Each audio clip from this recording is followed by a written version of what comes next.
Games, Despair, and Commentary here, and today we're going to learn how to survive Arrakis' House Atreides.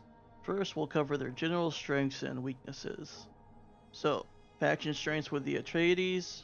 Their military is very synergistic and grants a lot of bonuses to each other, which can make them one of the strongest armies when fighting at full efficiency. They are the coolest and most honorable faction, and they are the House of Muad'Dib. Faction weaknesses for the Atreides. They gain very little in the way of helping their economy, no inherent bonuses to it, and in addition to that, they can't pillage neutral villages either, which can really hamper your economy. Some of their bonuses are very inconsequential or very minor, so they have very minor bonuses for having high Landsrat standing, a few extra votes, slightly higher influence. Their unique peaceful annexation feature is also minor because it takes a very long time, it can be interrupted easily. One of their listed bonuses is a straight up malice. The treaty bonus is that opponents do not have an authority cost for treaties made with you, but you do, which puts you at a disadvantage when you have treaties. It actually creates an incentive to not make as many treaties as you would otherwise because every time you do, you're giving your opponent an authority advantage over you. Counselor picks. Unfortunately, Waifu Jessica is useless. There's not much utility to start it with non-aggression treaties, and the ability to force a treaty is very niche with the AI, as the AI will very rarely deny a treaty with a treaty since it only costs you and not them. Duncan Idaho isn't too bad. The siege relationship gain can be useful if you want to quickly gain alliance with the best sieges, such as those that provide flat 20% production increases, or those that provide 40% production in an area. The minus 10% to annex cost is okay, but not as impressive as other factions' authority-focused counselor picks. Thufir Hawat is pretty good. He gives your agents one additional trait, which is a bit random, but can provide very good results. Otherwise, plus 20% production in a region targeted by an operation for 2 days is also okay. It won't be much use when you're targeted by crowd manipulation, but oftentimes the AI will use poison reserves or gear sabotage in ways where you can benefit from the production increase. And one of Atreides' biggest weaknesses is their lack of production. Gurney Halleck is probably my favorite counselor for Atreides right now. The plus 1 to experience levels on your military units while in creation helps them survive their early game before they start to get their synergy bonuses, and it remains useful all game because you can level up your units faster and make them stronger faster. He also unlocks the Veteran Militia unit, which is the best militia available, and can only be gained by having Gurney. They're expensive, but they can be key to creating defensive choke points. Now let's talk about what to do once the game actually starts. I prefer to start with one trooper and one ranger as my military so you get the buff for your trooper.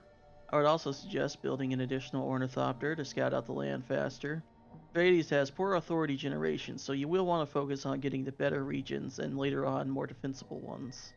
Tech start, I would suggest going into economic techs to begin with and try and counteract your poor base economy.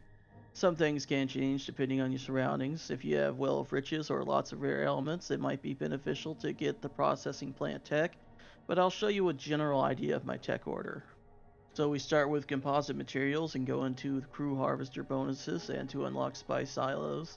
We then switch over to military to unlock our heavy weapon squad to shred enemy armor, and finally into local dialect studies. From there, try and decide what would be best for your needs. Usually I end up going back into military to unlock my support drone and warden units to fully synergize my military, but you might need something else. One of Atreides' strengths is their ability to create defensive lines. They have the normal techs to get additional militia and missile batteries, as well as unique techs that increase their power in their own territory. It will likely not work against a player, but you could against the AI use peaceful annexation to take a neutral territory behind enemies' main territories for flanking attacks. Another tactic that works against the AI and can be amusing is using the support drone as a tank. It's ranged, but if you move it into melee, it can tie up enemies. It's also very tanky and can take a lot of punishment. As the game progresses, you get more command points. You will want to start creating an army. I suggest something like the following: 2 troopers, a support drone, a warden, 2 demos, and possibly a few rangers. That should give you your basic force. Assuming that you use this as one big assault force, if you want to split armies, then it's advised you have a separate warden and drone to ensure that they gain all their buffs. And later on, when you start getting a whole lot of command points, You might want to have a separate warden and drone in each army just to ensure that if one dies, you don't lose their buffs. It takes very little to get treaties with AI as they lose nothing, but you don't have the authority generation to have a bunch at once. Generally, I would only strategically use non-aggression treaties with Harkonnen or smugglers to keep them off your back or to get them to tank their lands or add standing. Don't forget to take advantage of intel operations. In particular, supply drops can make an Atreides army very difficult to kill. If under overwhelming aggression, you can use ceasefire and poison reserves to defeat the AI attackers, as they will wait until they die of the poison. It's hard to describe how to best manage your building since this can vary a lot more, but here's some general tips.